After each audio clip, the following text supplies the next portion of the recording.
Con la desaparición de Caín, el vacío que dejó no fue inmediato, pero fue definitivo.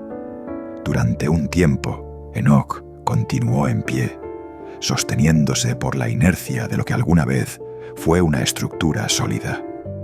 La segunda generación intentó mantener las funciones de gobierno, conservando el orden, imponiendo límites. Pero la sangre ya se había multiplicado. Los vástagos de la tercera generación, nacidos sin conocer directamente al primer padre, comenzaron a forjar sus propios caminos. Los registros más antiguos, incluidos algunos fragmentos olvidados del libro de Nod, mencionan que fue en ese periodo cuando los hijos de la tercera generación empezaron a mostrar diferencias sustanciales entre sí. No solo en temperamento o ideología, sino en las disciplinas que desarrollaban, en las formas que adoptaban para usar la sangre y, sobre todo, en cómo entendían el poder. Algunos buscaban orden a través del control mental, otros a través del miedo, otros por la influencia política o la belleza. La figura de Caín, ya lejana para ellos, dejó de ser un modelo y pasó a ser un mito, uno que muchos no temían romper. Se comenzaron a formar linajes independientes, no aún clanes con nombres y estructuras claras, pero sí agrupaciones de vástagos que se reunían en torno a figuras fuertes.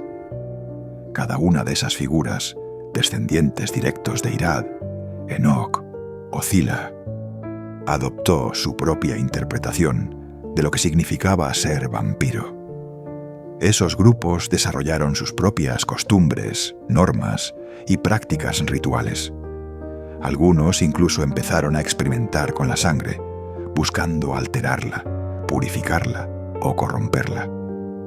La segunda generación, debilitada por la pérdida de Caín, comenzó a ser vista como un obstáculo por algunos de sus propios descendientes. No todos estaban de acuerdo con sus decisiones.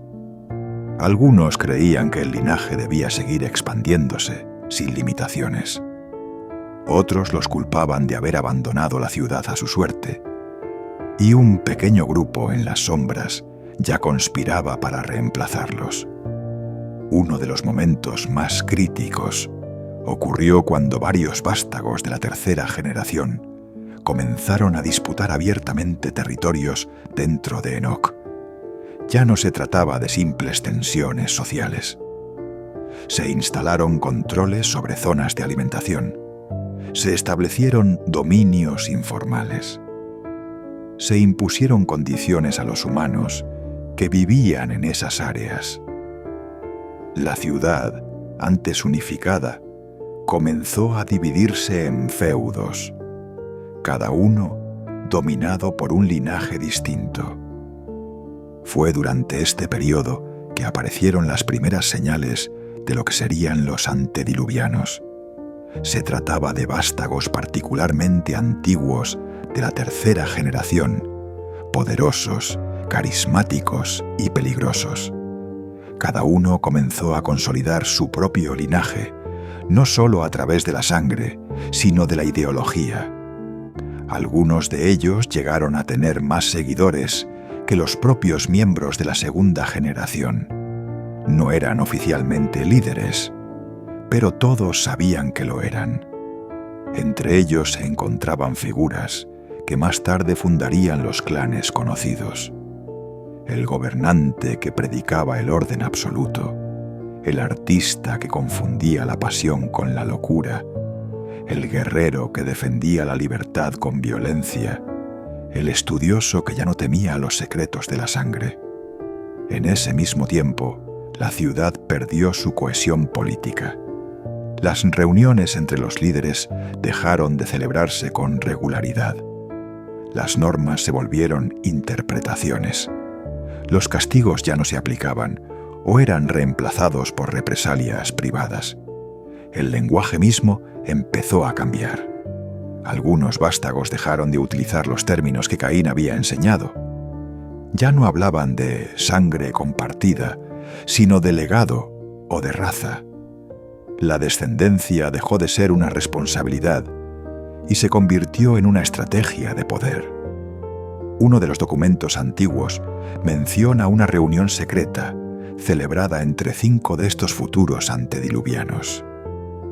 El motivo era claro: discutir si la segunda generación debía ser eliminada. No por odio, sino porque representaban una barrera para el crecimiento de la nueva sociedad. No hay constancia de lo que decidieron, pero lo que vino después fue inevitable. Lo que ocurrió después no tiene una versión única. Hay quienes aseguran que fue un castigo divino.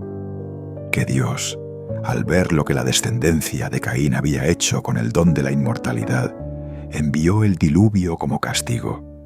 Una lluvia que no cesó durante días, que inundó los templos, los túneles, los refugios, que borró con agua lo que la sangre había deformado.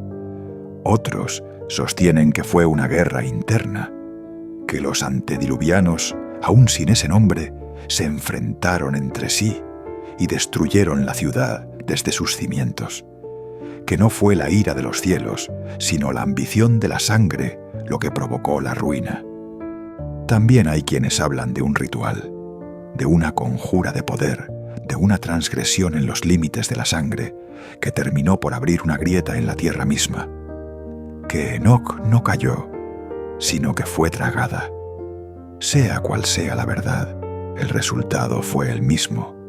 Los registros se perdieron, las estructuras colapsaron, los humanos murieron o huyeron, los vástagos más antiguos se dispersaron, algunos entraron en letargo, otros fundaron nuevas ciudades, y los más poderosos, los que habían comenzado a construir linajes propios, desaparecieron en la sombra. La segunda generación, herida y derrotada, desapareció también. Pocos sobrevivieron. Y quienes lo hicieron, jamás volvieron a hablar de Caín. Zila desapareció primero. Hay quienes dicen que fue destruida por sus propios descendientes. Otros afirman que se refugió en una cripta y entró en letargo voluntario. Irad resistió más tiempo, pero fue traicionado por uno de sus propios chiquillos. Enoc, el primero, se retiró a los archivos de la ciudad. Se dice que murió en silencio, rodeado de manuscritos que intentaban preservar una historia que ya nadie quería recordar. Cuando la ciudad colapsó por completo, ya no quedaba nadie para defenderla. A partir de ese momento, terminó la primera civilización vampírica. Los vástagos vivieron sin guía, sin ley común y sin memoria clara del origen. La historia comenzó a escribirse de nuevo, pero esta vez cada linaje lo haría desde su propio punto de vista. Los clanes no habían nacido aún, pero sus fundadores ya caminaban entre los restos. No olvides suscribirte al canal y dejar tu like. Nos vemos en el siguiente capítulo en las Crónicas de la Mascarada.